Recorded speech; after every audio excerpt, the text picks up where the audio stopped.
শুভেন্দু অধিকারীর আত্মসহায়ক খুনের ঘটনায় উঠে আসছে একের পর এক চাঞ্চল্যকর তথ্য। পুলিশ সূত্রে দাবি ঘটনাটি ঘটে রাত 10টা থেকে 10টা 15-র মধ্যে। জানা যাচ্ছে হামলার সময় গাড়ির সামনের সিটে ছিলেন চন্দ্রনাথ রথ এবং তার গাড়ির চালক, আর গাড়ির পিছনের সিটে ছিলেন মিন্টু নামে একজন। এবং জানা যাচ্ছে মোট একটি গাড়ি এবং আরো দুটি বাইক ব্যবহার করা হয়েছিল খুনের ঘটনার সময়। সরাসরি কথা বলবো ময়ূক ঠাকুর চক্রবর্তী রয়েছেন আমাদের সঙ্গে এই মুহূর্তে। ময়ূক, কিছুক্ষণ আগে এক প্রত্যক্ষদর্শী বক্তব্য আমরা শুনে নিচ্ছিলাম, যেভাবে ভুয়ো নম্বর প্লেট ব্যবহার করা হয়েছে এবং যেভাবে রেইকি করা হয়েছিল, গোটা ঘটনা এটা একেবারে পরতে পরতে স্পষ্ট যে কতটা পরিকল্পনা মাফিক এই ঘটনা ঘটানো হয়েছে।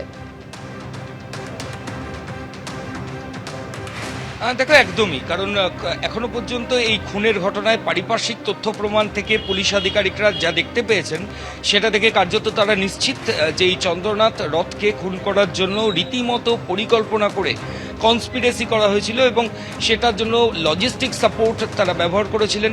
যেমন দেখো, দুটো বাইক এবং একটা গাড়ি এই শুভেন্দু অধিকারীর আত্মসহায়ককে খুনের ঘটনায় ব্যবহার করা হয়। তার মধ্যে গাড়ির নাম্বার প্লেট শুধু ট্যাম্পার নয়, গাড়ির মধ্যে যে ইঞ্জিন নাম্বার রয়েছে যেটা গাড়ির মধ্যে এনক্রিপ্ট করা থাকে সেটা পর্যন্ত ওখান থেকে ঝালাই করে ওয়েল্ডিং করে সেই জায়গাও পর্যন্ত ডিস্টর্শন করে দেওয়া হয় যাতে আইডেন্টিফাই না করা যায় কোথাকার গাড়ি। এটাতে একদিনে হয়নি, পরিকল্পনা করে আস্তে আস্তে নাম্বার প্লেট লাগানো, ঝালাই করে এনক্রিপশন, ইঞ্জিন নাম্বার সেখান থেকে রিমুভ করা। কাজেই এটা অত্যন্ত কয়েকদিন ধরে পরিকল্পনা করে দুষ্কৃতীরা আততায়ীরা এই গোটা কাণ্ডটা ঘটিয়েছে।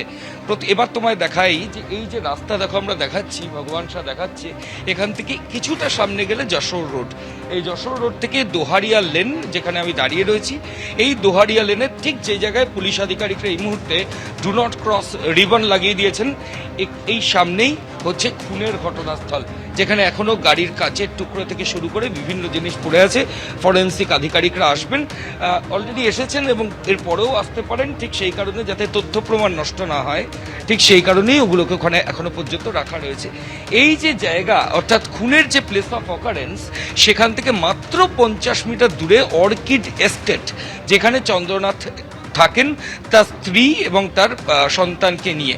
সেই অর্কিড এস্টেট চত্বরের যারা স্থানীয় বাসিন্দা তারা পরিষ্কারভাবে দাবি করলেন একজন, যে এই যে জায়গা ভগবান শাহ দেখাচ্ছে, আমি আবার বলবো দেখানোর জন্য, যেহেতু ওখানে পুলিশ আধিকারিকরা কর্ডন করে রেখেছে, ঠিক এই জায়গা থেকে পুরোটা দেখানো যাবে। একজন পুলিশকর্মী ভেতরের দিকে ঢুকলেন, যে জায়গাটা আমরা দেখাচ্ছি ওখানে ডাম্পিং গ্রাউন্ড, ওখানে জিনিসপত্র ডাম্প করে রাখা হয়, যেটা স্থানীয়রা দাবি করছেন।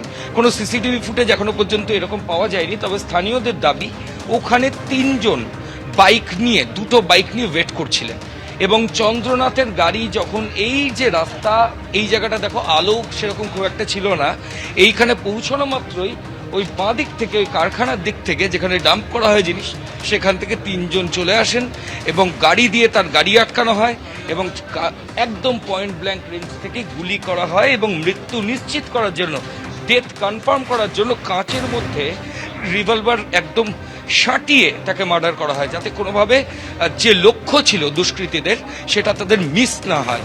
এইরকম পরিকল্পনা করে নৃশংসভাবে শুভেন্দু অধিকারীর পিএ চন্দ্রনাথ রথকে দুষ্কৃতীরা খুন করে এবং খুনের পর স্থানীয় একজন দাবি করছেন, প্রত্যক্ষদর্শী, যে 3 জন দুষ্কৃতী তারা দুটো রাস্তা দিয়ে পালালেন।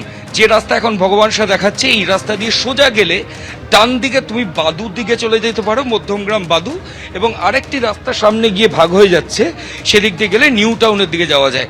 এবং আমরা যেখানে দাঁড়িয়ে রয়েছি ঠিক পেছনের জায়গাটা যদি আমরা দেখাই, তাহলে আবার এখান দিয়ে সোজা গেলে যশোর রোড, অর্থাৎ আততায়ীরা দুটো রাস্তা বেছে নিল। তারা একদিকে যশোর রোডের দিকে চলে গেল বাইক নিয়ে এবং আরেকটা বাইক নিয়ে তারা বেরিয়ে গেল বাদু এবং নিউ টাউনের দিকে। ফলত পুলিশ আধিকারিকরা এই যে রাস্তার যে সিসিটিভি ফুটেজ সেগুলো তারা এক্সামিন করবেন। নাম্বার রিডিং ক্যামেরা থাকলেও তারা বিভ্রান্ত হবেন বলেই পুলিশ মনে করছেন, কারণ নাম্বার তো ট্যাম্পার করা হয়েছিল। ফলত সব মিলিয়ে এখনো পর্যন্ত খুনের ঘটনার পর প্রায় 12 ঘন্টার কাছাকাছি হতে চলল, এখনো পর্যন্ত একজন দুষ্কৃতীকেও পুলিশ আধিকারিকরা গ্রেফতার করতে পারেননি। তারা বিভিন্ন পারিপার্শ্বিক তথ্য প্রমাণ সেগুলো চেক করছেন। ইতিমধ্যেই রাজ্য পুলিশের এডিজি সিআইডি যিনি চিফ সুপ্রতিম সরকার, তিনি সকালেও এসেছিলেন ঘটনাস্থলে। ফরেন্সিক এক্সপার্টরাও এসেছেন, নমুনা সংগ্রহ করছেন। যে পরিকল্পনা করে দুষ্কৃতীরা আততায়ীরা এই খুনের ঘটনা করেছে। তদন্তকারী আধিকারিকদের বক্তব্য যে একদম গাড়ির নাম্বার প্লেট ট্যাম্পার থেকে শুরু করে ইঞ্জিন নাম্বার রিমুভ করা, তারা দেখে হতবাক হয়ে যাচ্ছেন যে তার মানে কত দিন ধরে এই শুভেন্দু অধিকারীর আত্মসহায়ককে খুনের প্ল্যান করা হয়েছে। এবং এই গোটা যে ঘটনা তার সঙ্গে শুধু 3 জন অভিযুক্ত নয়, আরও অনেকে যুক্ত থাকতে পারেন, কারণ লজিস্টিক সাপোর্ট আছে, গাড়ির সাপোর্ট আছে, এই সব কিছু একেবারে অর্থাৎ দীর্ঘ একটা পরিকল্পনা ছিল এই ঘটনার পিছনে, সেটা কিন্তু একেবারে সুস্পষ্ট হয়ে যাচ্ছে। ধন্যবাদ তোমাকে। এবিপি আনন্দ, এগিয়ে থাকে, এগিয়ে রাখে।